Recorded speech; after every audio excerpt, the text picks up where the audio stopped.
Hello guys, आज पढ़ेंगे class 12वीं की जीव विज्ञान, जिसमें पढ़ेंगे लैंगिक व जीवों का जनन। ठीक है, जीवों का जनन फर्स्ट अध्याय है अपना। अब जीवों का जनन में क्या पढ़ेंगे अपन? ये अपना अध्याय फर्स्ट है, जिसमें पढ़ेंगे जीवों का जनन। अब जीवों का जनन में पढ़ेंगे जीव कितने प्रकार के होते हैं। देखो, जीवों का अलैंगिक जनन व जीवों के जनन को दो भागों में बांटते हैं, लैंगिक जनन व अलैंगिक जनन। लैंगिक जनन व अलैंगिक जनन, जिसमें बात करते हैं जीवों। तो जीव किसे कहते हैं, चलो तो ये बताओ, जीवन की अवधि किसे कहते हैं? तो जीवन की अवधि किसी भी जीव में जन्म से लेकर उसकी प्राथमिक मृत्यु तक का समय उस जीवन की अवधि कहा जाता है। ठीक है, जीवन की किसी भी, जैसे देखो, किसी भी जीव की जन्म से लेकर उसकी प्राकृतिक मृत्यु तक का काल भी जीवन अवधि कहलाता है। ठीक है, अब बात करते हैं लैंगिक जनन व अलैंगिक जनन। अलैंगिक जनन में विखंडन पढ़ेंगे, मुकुलन पढ़ेंगे, पुनरुद्भवन पढ़ेंगे, बीजाणु पढ़ेंगे, खंडन पढ़ेंगे और कायिक प्रबंधन पढ़ेंगे। अब अलैंगिक जनन किसे कहते हैं? तो जनन की वह प्रक्रिया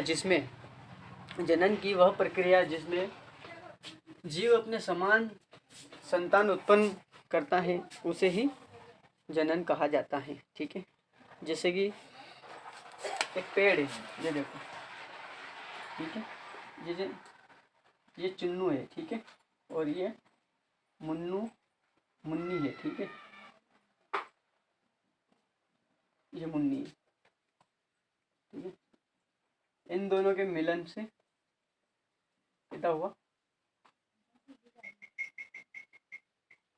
ये जीव। ठीक है,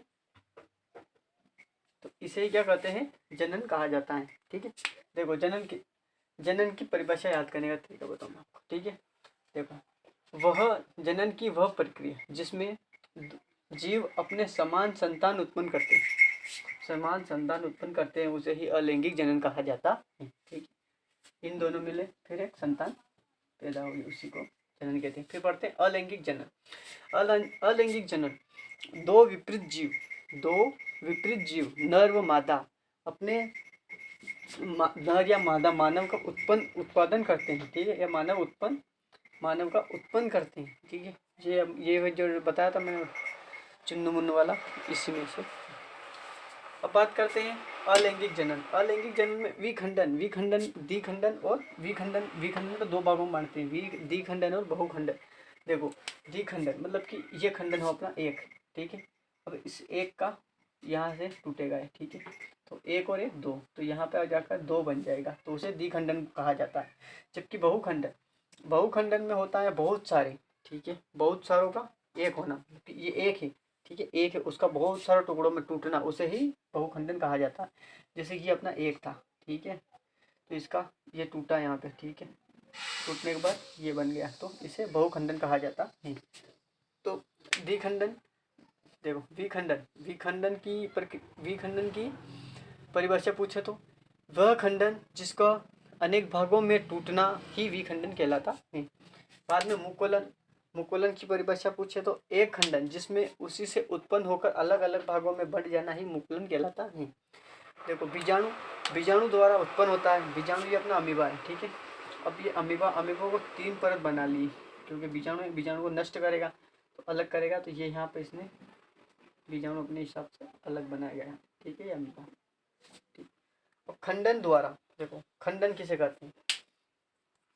खंडन होता है, ठीक है, खंडन समझो तुम कि ये है, ठीक है। अब इसका 3 भाग हो गए, खंडन हो गया, इसका 3 खंडन हो गए। अब ये 3 खंडन ही मिलकर यहाँ पे बनाएंगे, तो ये पूरा बन गया, ठीक है, इसे ही खंडन कहा जाता है। ठीक है, अलग अलग भागों में टूटना ही खंडन कहलाता है। कायिक प्रबंधन भी ऐसे ही होता है। ठीक है, तो बात करेंगे कल लैंगिक व अलैंगिक जनन पर, जो कि इनके अंदर घुसेंगे। आज तो अपना इसका सिर्फ इंट्रोडक्शन ही था, कल पढ़ेंगे इसके बारे में अंदर में।